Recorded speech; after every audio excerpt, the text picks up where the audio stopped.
Well, I mean, I can say that the one big difference between the United States and China, which I actually document in my book, Has China Won? And my source, of course, was Henry Kissinger. And he said to me that basically the United States has launched a major geopolitical contest against China without working out a comprehensive long-term strategy.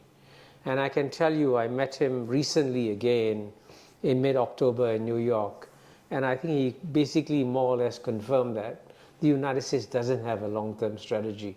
The United States has a very negative attitude towards China, but while it is taking various actions against China, it's not clear what they're trying to achieve, you know. I mean, for example, if you want to have a strategy is not an end in itself. You must have goals for the strategy.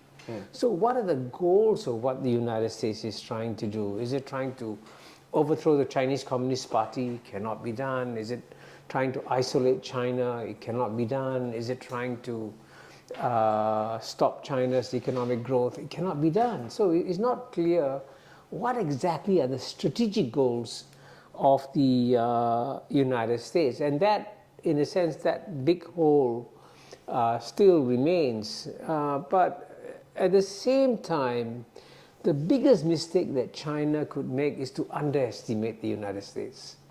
The United States is a truly formidable great power. And it has shown over the years that it can go down and then it can bounce back up.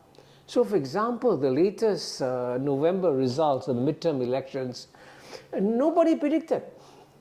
Everyone thought that Joe Biden had gone down, that the Republicans and Trump would go up, Biden would come to Bali feeling very weak, he couldn't do anything.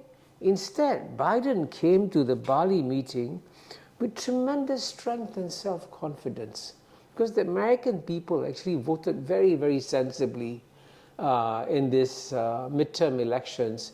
And so you can see, therefore, the United States always has the capacity to keep bouncing back. And I think that's also something that China is learning from each other. So these are like two, very formidable martial arts fighters in the ring, and it'd be a mistake for either one to underestimate the other.